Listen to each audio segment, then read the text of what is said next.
या सखूला साक्षात जिंगरोबाला हार घालून त्याच्या पाया पडावं लागल।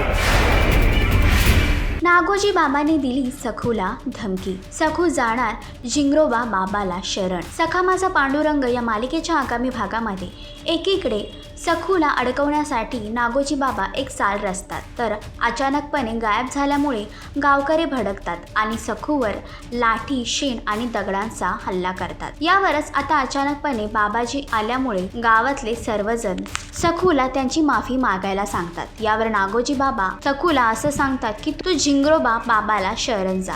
यावर सखू अस्वस्थ होते, तर नागोजी बाबा तिला धमकी देतात, जर तू असं काहीच केलं नाहीस तर संतापलेले लोक तुझा जीव घेतील। तर आपल्या जीवापोटी सखू नागोजी बाबांचं म्हणणं ऐकेल का? मालिकेचा अपकमिंग ट्रॅक तुम्हाला कसा वाटला हे कमेंट करून नक्कीच सांगा आणि असेच अपडेट जाणून घेण्यासाठी तुम्ही आमचा चॅनल डेली चक्कर रिजनल याला लाईक, शेअर आणि सबस्क्राईब नक्कीच करा।